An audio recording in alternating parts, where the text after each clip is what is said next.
नमस्कार, जय सिया राम।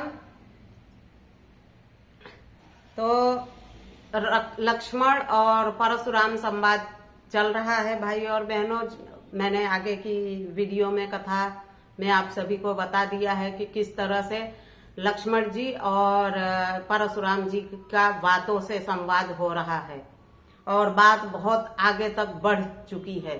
तो बात आगे ना बढ़े इस वजह से श्री रामचंद्र जी अब उठते हैं और श्री रामचंद्र जी कहते हैं, तब रामचंद्र ने हाथ जोड़ मुनि चरणों से शीश झुकाया है, मीठे वचनों में सहज सहज धीरे धीरे समझाया है। जब श्री रामचंद्र जी ने देखा कि अब बात बढ़ रही है तो क्या करें, उठे और परशुराम जी के चरणों में अपना शीश झुकाया और प्रणाम करके कह रहे हैं, क्यों क्रोध कर इस बालक पर नहीं क्रोध से काम निकलता है, वह हाथ नहीं लग पाता है राजी से जो कुछ मिलता है। श्री रामचंद्र जी कह रहे हैं कि हे मुनिवर, आप क्यों बेकार में क्रोध कर रहे हैं इस बालक पे। गुस्सा करने की कोई जरूरत नहीं है। जब सहजता से आपको मिल रहा है, आप मेरे प्राणों के प्यासे हैं, मैं आपके सामने खड़ा हूं, अपना शीश झुकाता हूं मुनिवर, तो आप सहजता से मिल रहा है तो झगड़ा लड़ाई करने की क्या जरूरत है। क्षमा कीजिए इस बालक को। क्या जाने महिमा आपकी ये काम क्रोध से सरता है, अनजाने आपसे है मुनिवर बकवास इसी से करता है।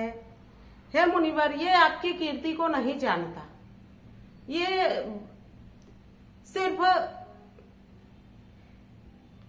इतने में ही रह गया, ये आपके बारे में ज्यादा कुछ जानता नहीं है। कृपा करके आप इसे क्षमा कीजिए, बच्चा है। गुरु माता पिता सज्जन स्वामी अवगुण को चित्त न धरते हैं, जो लड़के अवगुण करते हैं वे क्षमा उन्हें झट करते हैं। हे गुरुदेव, गुरु माता पिता और स्वामी ये सब अज्ञान बच्चों को क्षमा कर देते हैं। बच्चों का तो काम ही है अज्ञानता करना, गलतियां करना, पर हम जैसे बड़ों का काम है कि इन्हें क्षमा कर दे। श्री रामचंद्र जी मधुर भाषा में अच्छे से बात कर रहे हैं परशुराम जी से। अब आगे सुनिए। लक्ष्मण को हंसते निरख बोले मुनि झुंझलाए, बालक को ही क्यों नहीं लेता है समझाए। लक्ष्मण जी धीरे धीरे मुस्कुरा रहे थे और फिर से लक्ष्मण जी को देखा परशुराम जी ने तो फिर गुस्से में आ गए और कहते हैं, इस बालक को समझा क्यों नहीं लेता है। इस तरह से फिर गुस्से में आते हैं परशुराम जी। क्षमा किया था अब तलक चढ़ा मूड पर आए, व्यंग्य वचन कटुता भरी बातें रहा सुनाए। अभी तक मैंने इसको क्षमा किया था, इसलिए ये व्यंग्य पर व्यंग्य मारे जा रहा है। अब तो मैं इसे छोड़ूंगा नहीं। ना मोम समझिएगा हमको जो पिघल सहज में जाएंगे, क्या छुई मुई के पेड़ हैं हम जो छूते ही मुरझाएंगे। ना तुम्हें के पत्ते समझ, ना कुमड़े के पत्ते समझो जो उगली लखी कुम्हाड़ों ने। अब यहाँ पे लक्ष्मण जी फिर बोल बैठे, हमें मौन समझा है जो हम पिघल जाएंगे। क्या छुई मुई के पेड़ हैं हम जो छूते ही मुरझाएंगे। ना कुम्हड़े के पत्ते समझो है हमें जो उंगली से कुम्हलाएंगे। इस तरह से बोल रहे हैं। लक्ष्मण जी फिर बोल पड़े, ओ हो, जिस दम देखा था तुम्हें अस्त्र शस्त्र सब बार, क्रोध हमें भी उस समय आया सुनो अपार। फिर लक्ष्मण जी कह रहे हैं, जिस समय हमने तुमको देखा, आपको देखा अस्त्र शस्त्र में, तभी हमें क्रोध आ गया। किंतु विप्र गुरु जान कर सहे वचन श्री राम, वरना होता क्षणक में उल्टा ही परिणाम। पर क्या करें, हमारे विप्र और हमारे गुरु ने सहे, आपके वचनों को सहा श्री राम जी ने सहा, वरना इसका तो अलग ही परिणाम होता। हो फिर से लक्ष्मण जी ने इतनी बोल दी। अब फिर से उनको मिर्ची लग गई। भाइयों और बहनों, हम भी छोटे बच्चे थे तो ऐसे बूढ़े वडील होते थे तो हम भी बहुत चिढ़ाते थे। हम तो लक्ष्मण जी को तो मजा आ रहा है चिढ़ाने में। आगे सुनिए। बोले भृगुनाथ रिसा करके ज्यादा मत बात बना लड़के, वरना पछताएगा पीछे करता इसलिए मना लड़के। अब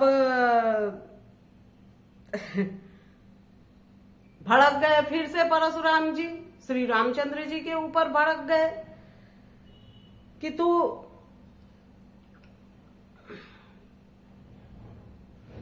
मीठी मीठी वाणी से मुझे पिघला रहा है और वो अपनी बातों की तीरों से मुझे क्रोध दिला रहा है।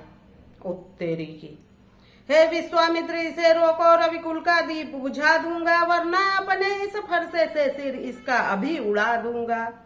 हे विश्वामित्र, परशुराम जी कह रहे हैं, हे विश्वामित्र इन दोनों को रोक लो। एक मीठी मीठी बातों से मुझे पिघलाता है, दूसरा कटु वचन तीर जैसे बातों की तीरों से मुझे घायल कर रहा है। नहीं तो इनका मैं सर्वनाश कर दूंगा। यदि जान बचानी है इसके इस लड़के को तुम समझाओ, बल प्रताप वीरता मेरी इस बालक को तुम बतलाओ। विश्वामित्र, अगर जान बचानी है तो इस लड़के को समझाओ। परशुराम जी कह रहे हैं, और जान बचानी है अगर तो इस लड़के को समझाओ, और मेरी वीरता और मेरी प्रताप वीरता का इनको बताओ कि मैं कितना बड़ा प्रतापी हूं, कितना बड़ा वीर हूं।